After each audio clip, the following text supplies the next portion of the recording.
আমার মোক্ষ লাভের পথে কোন মিলনের সঙ্গীত নয়। এই অশরীরী আত্মাদের যে নিজ কর্ম করেই দাসত্বের বন্ধন, এরা শুধু আমার মোক্ষের সাধন। তাই আমি তাদের শান্তির সামান্য পরিচয়কেও উৎসর্গ করব এই আধারের দুর্ভেদ্যতায়, আমার সর্বগ্রাসী চক্রাকৃতি।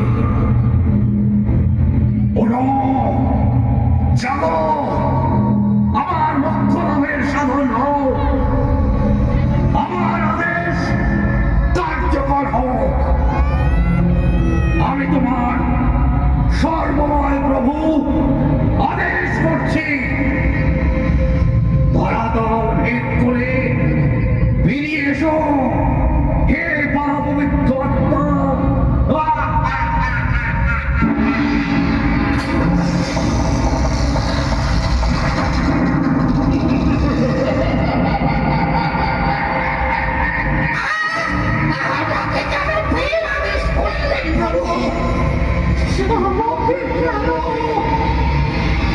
এখন তোমার কাজের সময়, আমার লক্ষ্য প্রাপ্তি প্রয়াস এতকাল যেভাবে চালিয়ে এসেছি, আজও সেভাবেই তুমি আমার আদেশ পালন করে যাবে।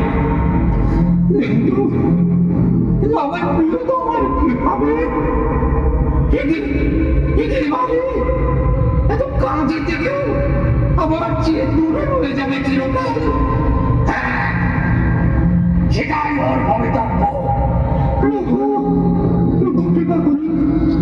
আমার লক্ষ্য লাভের সহায়তাই তোমাদের একমাত্র কর্তব্য। এভাবেই আমি তোমাদের বিচ্ছেদের শর্তে আমার অন্তর্জালে তোমাকে এখানে আবদ্ধ করে রেখেছি। আমার মুখ্য নিশ্চিত না হওয়া পর্যন্ত তোমাদের মুক্তি নেই।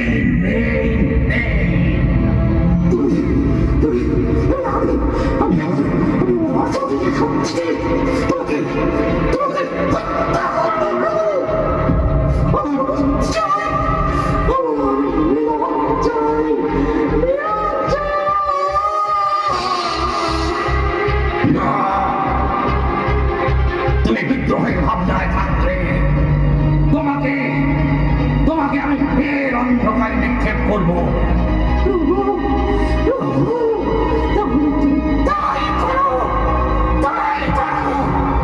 আমি অসহ্য পরিসরে থাকতে চাই না। আমার যে সীমান্তখানি প্রিয়, যা তবে তোর প্রিয় অন্ধকারে ফিরে না, যা।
बाबा इधर आ